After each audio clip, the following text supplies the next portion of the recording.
Thank you for choosing to watch this presentation on business succession planning.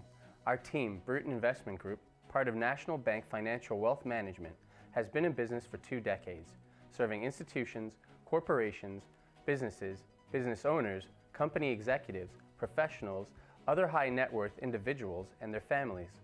Like many successful businesses, our investment and wealth management advisory practice owes a great part of its growth to the referrals from satisfied clients and, above all, to the professionalism and expertise of each team member.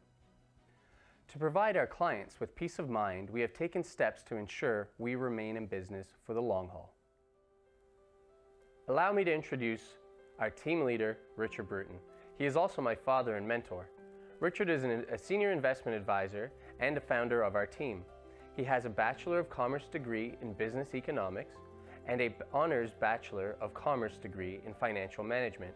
Richard became an investment advisor and life insurance advisor in 1997. During the first 20 years of his career, Richard held progressive senior accounting and financial management positions with major industrial corporations in construction, chemical manufacturing, and pharmaceutical industries. As chief accountant and financial officer for a major pension fund, and as chief financial officer of a Canadian bank. While with the multi-billion-dollar pension fund, he also gained experience in institutional real estate investment portfolio management, the purchase and sale of multi-million-dollar real estate investments, and in negotiation of institutional partnerships. In recognition of Richard's contribution to communities across Ontario and to Canada, he received a commendation from the Government of Canada and was awarded the Queen Elizabeth II Diamond Jubilee Medal in 2012. Thank you for the introduction, Damien. Thank you for taking the time to watch this presentation on business succession planning. A very hot topic considering demographics in Canada, the US, Europe, Japan, as in all of the world's most industrialized and developed economies. My objective is to ensure that, as business owners, you prepare yourselves financially well in advance to ensure that you and your families can enjoy the fruits of your achievements throughout your retirement and beyond. My team of professionals, with the support and resources of National Bank Financial Wealth Management, is ready to work with you to achieve this. Good business succession planning will help you maximize the value of your businesses, ensure their smooth transition, and have you ready for what lies ahead confidently. Although these are rough numbers, since they seem to vary considerably depending on which Canadian institution conducted the studies, one might say that about half of the small to medium-sized business owners do not have any formal or informal business succession plan in place. Taking into consideration that small and medium-sized businesses provide employment for about half of the country's populations, added to the fact that the aging baby boomers are retiring in great numbers, the lack of business succession planning could have very serious consequences to the workforce, as well as for business owners and their families. So let us start by defining business succession planning as putting in place a plan, step by step, on how to go about the transfer of ownership and management of a business to others as smoothly as possible and as profitably as possible. In some instances, the transfer of management may occur first, followed by the transfer of ownership. In other situations, ownership and management transfer may occur simultaneously. Or finally, the transfer of ownership may occur first, followed by an eventual transfer of management. As a business owner, I would want to know, when is the best time to do a business succession plan? It is never too early to start thinking about business succession planning. You might ask yourself right now, what would happen to my business as a result of my retirement, death, or disability? Or for some other reason, I might not be able to run it any longer. Could the other shareholders or partners, existing management and employees run the business without my leadership? Could my spouse and children run the business without me?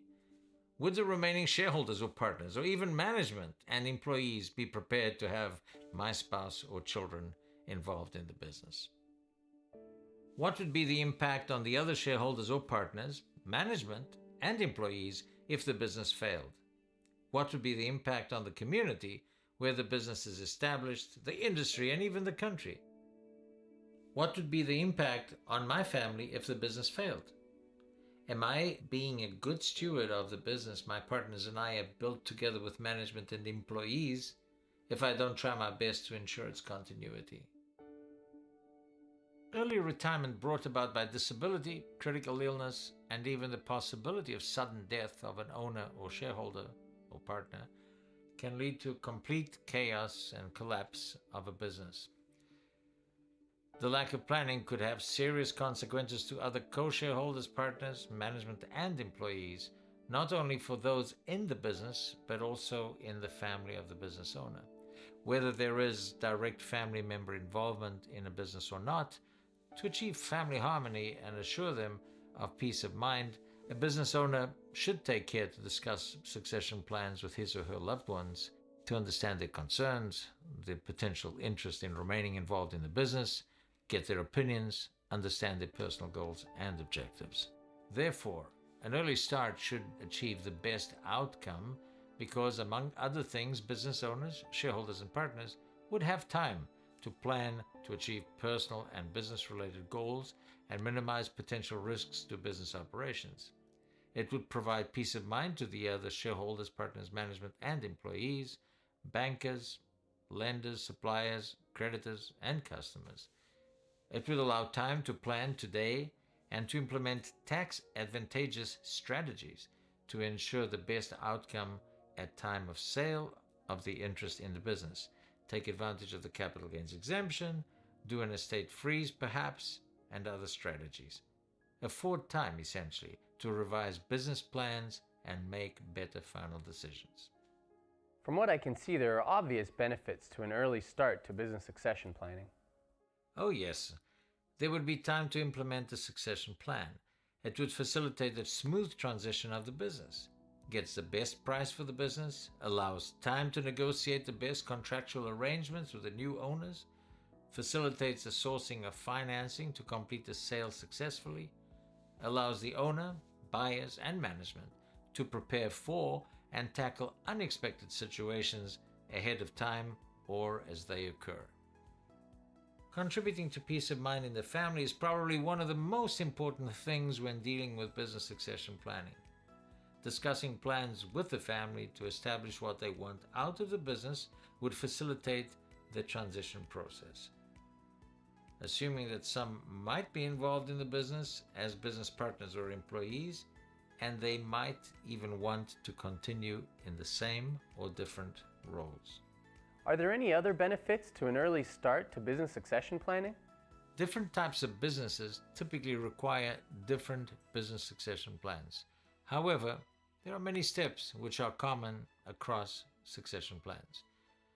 For example, exploring options, deciding on keeping the business in the family, selling to management or to outside parties, deciding on a successor and equipping them to take over the business, calculating the value of the business, taking into account taxation associated to the sale of the business, completing the actual sale of the business, and finally, financing the sale of the business.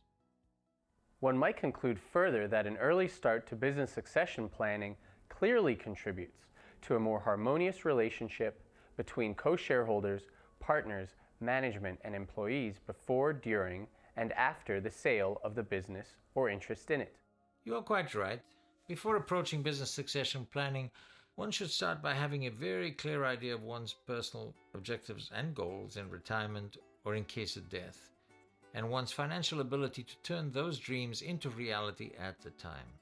Setting one's personal objectives and goals will help decide on when to actually sell the business.